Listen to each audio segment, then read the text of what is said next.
Olá pessoal, tudo bem? Como vocês estão? Espero que todos estejam ótimos. Uma ótima manhã de sábado para todos. Para quem não me conhece, eu me chamo José Lucas, né? Alguns devem me conhecer aí das correções, né, do PET, porque eu faço o projeto de residência pedagógica aí na Escola Corina de Oliveira. Eu sou orientado pela professora de Química, né, a professora Dagmar Rosa, e hoje eu fui requisitado para falar com vocês sobre um tema da Semana Estadual de Prevenção ao Combate às Drogas, né? Um pouco fora, né, do habitual, do que eu faço normalmente com vocês aí, mas, porém, não menos importante. Como o nosso tempo é um pouco curto, vou pular essa parte de apresentações. Nós já vamos pular direto para a nossa apresentação. Então, espero que todos gostem e vamos lá. Bom, pessoal, para que a gente possa dar início, né, à nossa apresentação, é interessante que eu faça uma abordagem, mesmo que por cima, né, mesmo que rápida, a respeito da história, né, dessa substância, de onde ela veio, né, onde surgiu tudo isso. Então, a cocaína ela é sintetizada, né, ela é o princípio ativo de uma planta originária aqui da América Latina, conhecida como coca, né, de nome científico Erythroxylum coca, né? Existem diferentes tipos, né, da família das Erythroxylums, mas aqui a gente não, né? Aqui eles utilizam para sintetizar a substância é a Erythroxylum coca.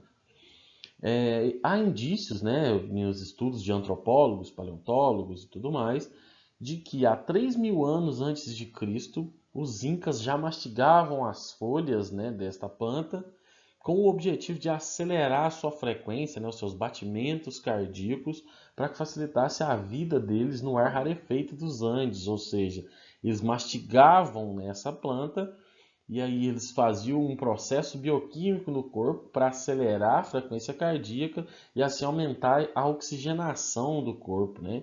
Isso facilitava a vida deles nas montanhas daqui da América Latina, né?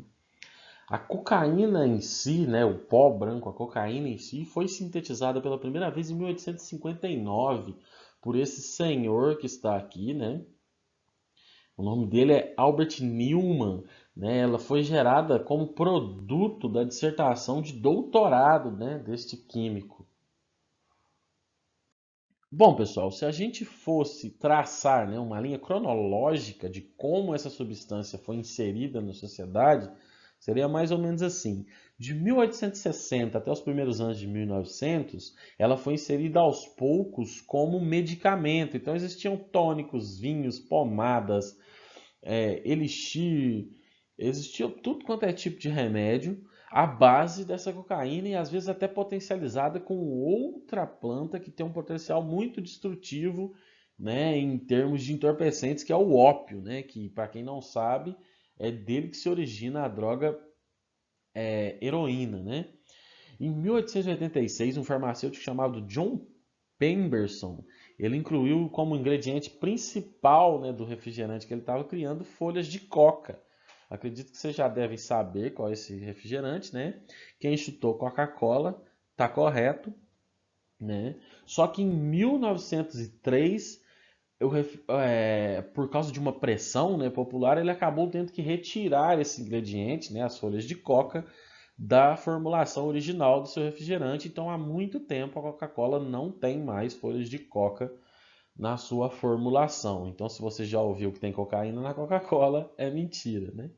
Em 1912, a cocaína já começou a mostrar que ela era um potencial risco, né, para as pessoas, porque em 1912 o governo dos Estados Unidos registrou 5.000 mortes relacionadas ao uso dessa substância durante o ano inteiro, né? E então fez com que em 1922 a droga fosse banida de vez, né, da parte das ruas, né, das farmácias, das lojas, né? Só para critério de curiosidade, os Estados Unidos é o país número um em consumo dessa substância no mundo, né? Eles têm a maior população de dependentes químicos do planeta, fica nos Estados Unidos, que fazem uso frequente dessa substância. Na década de 70, né, essa droga, mesmo banida, ela ainda era usada, ainda é, né, usada em larga escala por pessoas que né, tem problemas de saúde, de vício nessa substância, e ela era utilizada por artistas, por ricos, por figurões da época, né? Era uma droga elitizada, né? Só que os traficantes colombianos viram nisso um modelo de negócio, viram que nos Estados Unidos o consumo era extensivo dessa substância e eles começaram a fazer o contrabando dessa substância na década de 70 para os Estados Unidos. Então aí a gente já vê a história dos grandes barões, né, de venda de drogas, né? Pessoal do cartel de Sinaloa, pessoal do cartel de Medellín, o caso do Pablo Escobar, todos enriqueceram devido ao uso extensivo nos Estados Unidos dessa substância. No Brasil, há indícios de que a chegada dessa substância ocorreu no século XIX, então faz muito tempo que isso está aqui, né? E ela era colocada em bebidas, em alimentos, assim como nos Estados Unidos, mas o potencial destrutivo dela na sociedade só teve um boom, né? Só teve uma explosão tempos depois. Para a gente entender o quanto estava normalizado isso na sociedade naquela época, né? Eu trouxe três imagens aqui, né? Para a gente analisar. Né? Na primeira delas, na imagem de número um, com a marcação número um, nós temos a propaganda de um remédio, né? Cocaine Tooth Drops. Tooth Drops é mais a tradução literal, seria mais ou menos gotas para dor de dente, né? Depende do contexto. E tá Instantaneous Cure, né? Cura instantânea, e custava 15 centavos de dólar.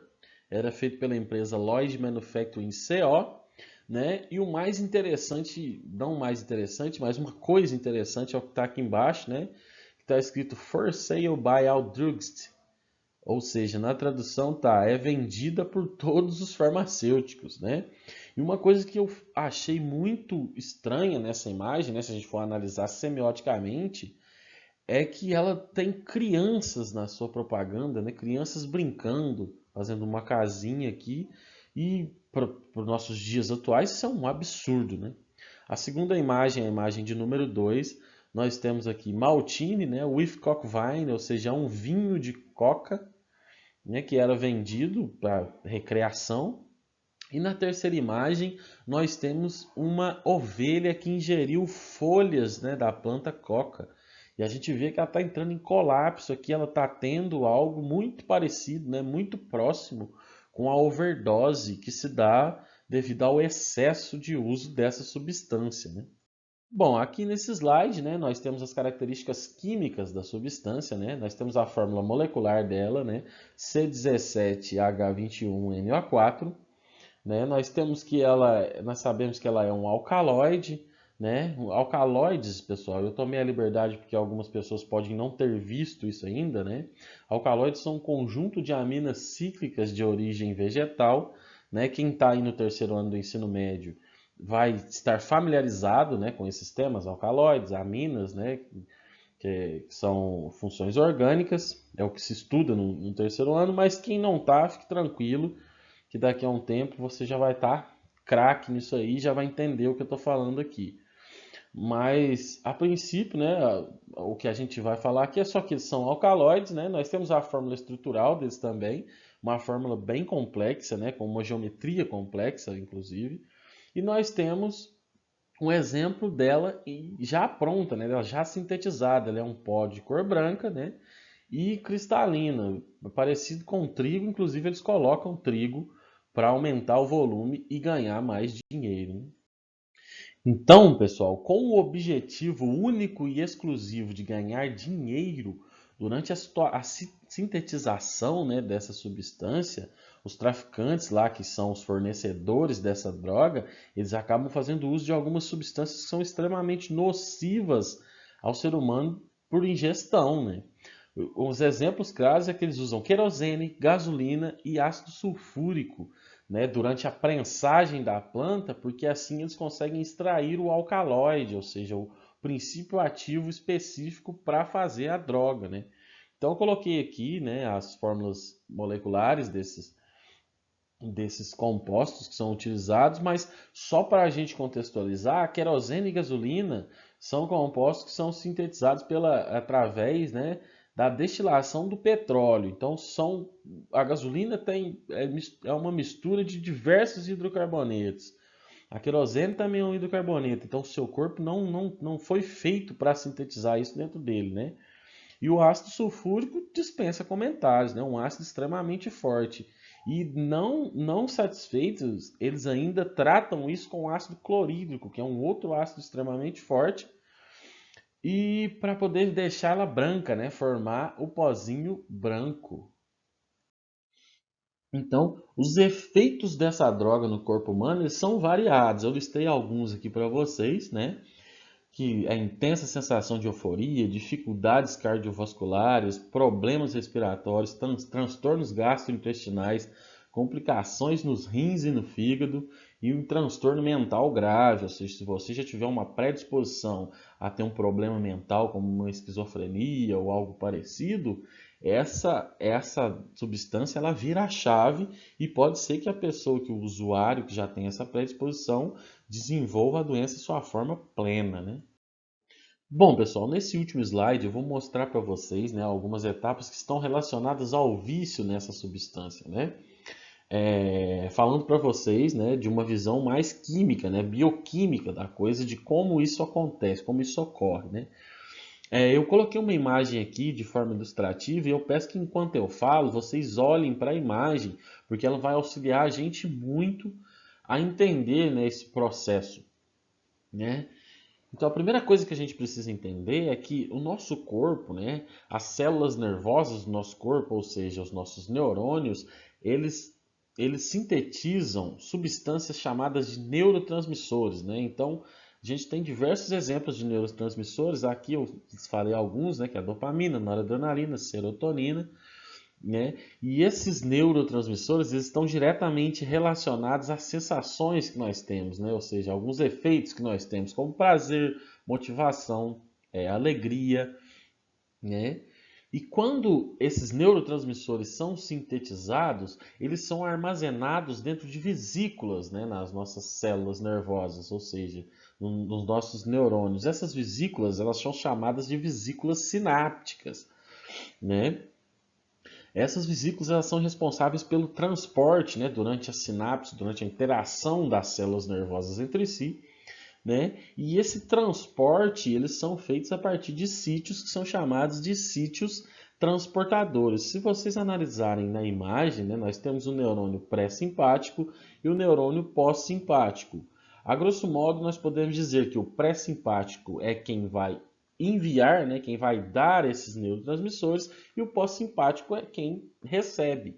Acontece que quem faz uso dessa substância, ele acaba inibindo, né, ele acaba bloqueando esses sítios transportadores de neurotransmissores.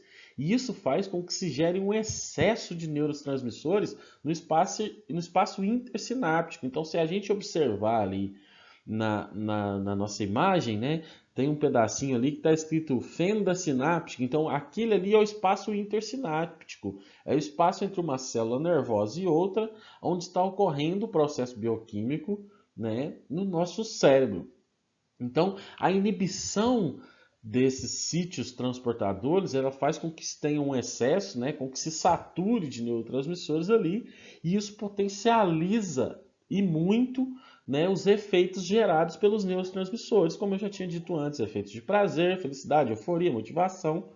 Então isso faz com que tudo fique potencializado, porque tem um excesso ali, né? Só que o que acontece? O indivíduo que para de usar cocaína, ele já não tem mais, né, neurotransmissores suficientes nas sinapses.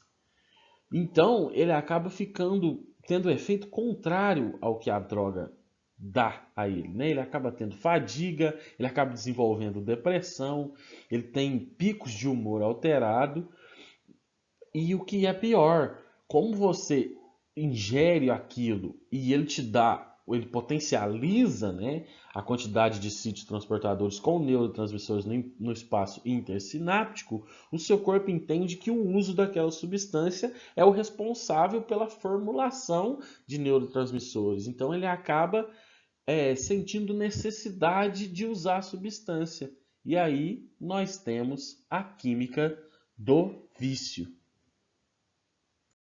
Pessoal, muito obrigado pela oportunidade de estar aqui hoje conversando com vocês sobre um assunto tão importante. A gente se vê numa próxima. Tchau, tchau.